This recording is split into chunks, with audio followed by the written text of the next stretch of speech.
Hi there, I'm Natalia from Delightful Bash, and today I want to talk to you a little bit about wedding venues and things that I think you need to be aware of before you go tour a venue or before you actually book your wedding venue. Like any other wedding planning guide, I agree that your venue should be the first thing you research and the first thing that you book when you're looking to book things for your wedding, because obviously this is what's going to lock in your date, and for any other vendor you're going to have a date to be able to book, so it just makes sense that your venue is the first thing. Also, it's almost the main thing, like it's the place where it's going to happen. So yes, definitely your wedding venue is the first thing that you should book. Now, I hope that these tips will help you and give you a little bit of an advantage when you go out there actually looking for a place for your wedding. And I hope these tips can make your search practical and efficient. Before I start, I do want to say, if you're out with your friends having drinks and there's an amazing, beautiful venue right across the street and you want to go in there and look at it to get inspiration, to look at things and to get excited about your wedding, I'm not telling you not to do that. Please do that. That's awesome. Feel excited, feel inspired, go out there, look at things. I mean, 100%. You should look at some gorgeous venue, even if it's out of your budget, just for fun.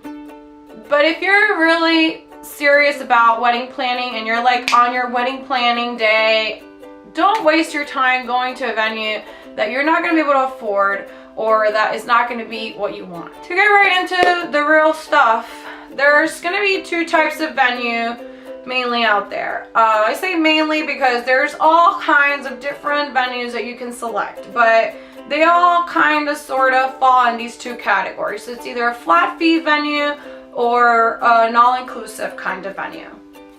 On the flat fee venue, it's pretty straightforward. You pay a flat fee and you get the space for X amount of hours, including setup and breakdown. You know, that's the amount of hours that you get, and the fees normally do vary depending on the season and the day of the week. So a Friday or Thursday would be cheaper than a Saturday, and then also booking in the summer would be more affordable than booking in the fall or the winter. That's definitely the case here in Florida because the summers are very, very hot, especially for outdoor venues. Now, the main thing that I want to say about flat fee venues is that you need to read their rules and regulations very well. They have a lot of them sometimes, a lot of rules, and you might be thinking that, oh, they're probably lenient. It's an outdoor venue. I can bring my puppy and he can be the ring bearer or she can be the flower girl, and I'll just put a beautiful flower crown on my dog. And then the restrictions and the rules, it says no animals, and then you can't execute your plan. Some of them don't even let you have alcohol. So, you know, it's something that you just really need to make sure that you're reading all the rules and regulations prior to signing that contract. Also, make sure you read that contract before you sign it. They're normally not very long contracts. They're very straightforward. They're very easy to read. So just make sure you go through it before you sign. They'll let you take it home and then send an email with your signature on it. You know, just make sure you're reading all your regulations, your rules, so that you understand what it's allowed and what's not allowed. Normally, their prices are listed online, and you can just find them with a quick search on their website. And if they're not, an email or a quick phone call, and they'll tell you how much the prices are for the date that you're looking for. And if you inquire on other days, if you have a flexible date, they'll give you that too. Not much there to discuss. You do want to know if they include any kind of chairs and tables. Sometimes they do, sometimes they don't, but it's something to consider because obviously that could save you money in the end on your budget. Now, to talk a little bit about the all-inclusive venues, the price for these venues is not so straightforward. So the way it works is you pick a menu. They're going to offer you catering and drinking packages. So you're going to pick what menu you want to serve your guests. You're going to pick your hors d'oeuvres. You're going to pick your drink package. And from there, your price will be determined. I want to point out about the all-inclusive venues that all of them have a minimum dollar amount to be met. What I mean by this is that on your bill with the food and the drinks and the hors d'oeuvres, you will have to rack up your bill to a certain amount to be allowed to book that venue for your date. The minimums also vary on the season and the day of the week. So on a Friday, it might be $20,000, and on a Saturday, it might be $35,000. And this is very important for you to know, because you might look at the menu and say, oh, it's $100 per person. I have 100 people. That comes up to $10,000. That's definitely in my budget.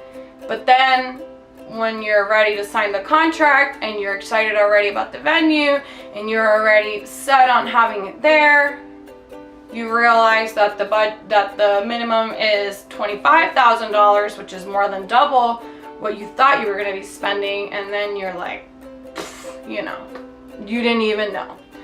So that's definitely something that you want to inquire in the beginning before you even go to look at the venue. My suggestion is that before you go tour the venue, you send a nice email to the coordinator or the person, whatever email comes up on their site, and you say, hi, I'm interested on this date for my wedding. Is it available? Obviously you need to know if it's available, your date's available. Then you want to ask if you can please get some of their menus, their drinking packages with prices, and then also you would like to know the minimum for that date. Sometimes they won't give you the minimum right away. They'll act like they didn't read that part, or they'll be like, what, minimum? What are you talking about? And you need to say, listen, I'm super busy in the next 2 weeks.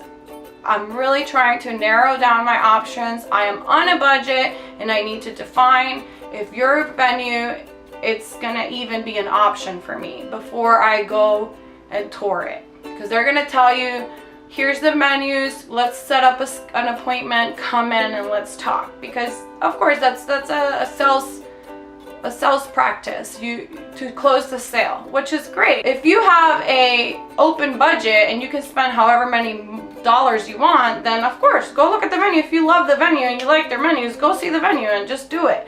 But if you are on a budget, you need to determine if it's worth for you to go there or not. Another thing to consider is that not all services will apply towards your minimum. So for example, a lot of times there is a charge for having a ceremony site. Traditionally, you're not gonna have your ceremony inside your reception ballroom. You're gonna have your ceremony on a different location. So if that different location, it's still part of the venue that you're booking, whether it's on the beach, if it's a venue on the beach, or if they have a beautiful garden and you're having it there, or if you're just simply renting a separate room for your ceremony, there's going to be an additional charge to reserve that area for your ceremony. That charge, even though sometimes it's a little bit pricey, will not count towards your minimum to be met. So even if it's $1,500 to have your ceremony on the beach, that's not going to count towards your minimum. Another thing to consider is that the minimum amount to be met, it's before tax and gratuity, which means you will pay on top of that $25,000 or whatever the minimum to be met is. You will pay tax and gratuity. So the minimum might be $25,000, but it means you're still going to have to be spending a lot more than that, because the service fees, the gratuity, and the taxes are not included in that price. So the menu price is normally, sometimes they do include tax and gratuity, and they will state that on the menu. But normally, if there's a tiny little plus sign next to the price, that means it's plus tax and gratuity. And tax depends on your city, and gratuity, it's between 18 and 22%. Now, these venues are going to assign you a coordinator, and the reason why I'm going like this is because this person, it's a salesperson, they make commission on your bill. So this is not a bad thing. I just simply like to point this out because a lot of times people don't realize that right away. And the reason why you need to know this is because you need to know that there is definitely a possibility to negotiate certain things. So instead of just adding things aimlessly onto your bill, you could say, hey, if I upgrade my package, my drinking package, to a premium drinking package, would you give me a discount on the champagne service, or would you give me free champagne service if I add champagne to my bar, or different things like that, and where you can maybe cut some of the costs by negotiating. If you're not good at negotiating, you should definitely either hire a planner, maybe me if you're coming to Florida for your wedding, or bring a friend or a family member that you know is really good at negotiating, and then that person can help you maybe get a little bit of bang for your buck, because you know, you definitely should. And the last thing that I want to say about the all-inclusive venues is that you also only get the ballroom for a certain amount of time. So if they say that your event has to be done at 10 o'clock, you can normally pay an additional fee for an extra hour or an extra 2 hours for 11 or 12 o'clock. Those sometimes won't count towards your minimum either. So it's something that you just need to ask, what services count towards the minimums? What are the minimums? What are the prices? Do they include tax and gratuity? All of these things are to be considered before you sign the contract and you lock yourself in to that venue. And yes, it's a decision that you have to make promptly, because it is the first thing that you need to book for your wedding, and it's a very important thing to have your venue booked. But take your time in making that decision. If you're doing it well in advance, you have time to think, give yourself a day or two to calculate everything. Don't act on the excitement of the moment at the venue when you already went to tour it and you haven't even asked what the minimums are and you're already signing that contract. Please don't do that, because then you're going to end up having to spend an extra $10,000 that you weren't accounting for on your budget. You're going to end up being in debt. You're going to end up being sad. It's going to be stressful. Don't do that to yourself.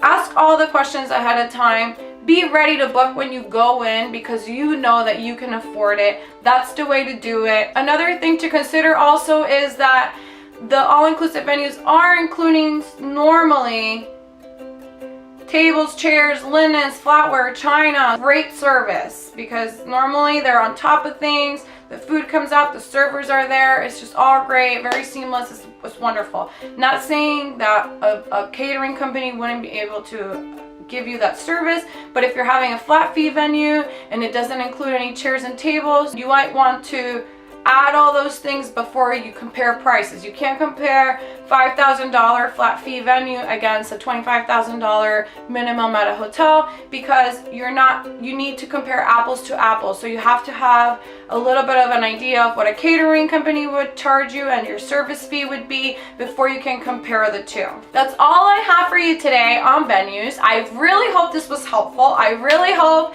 that you will use some of these tips before you go out there searching for venues. Next week, we'll be talking about how to create a budget and all the main vendors that you want to include in your budget. We're going to be talking about all the things you need to know to be planning your wedding on your own. Please make sure you stay tuned. I hope this is helpful for you. Make sure if you enjoy this video, you like and subscribe, and I'll see you next week. Bye!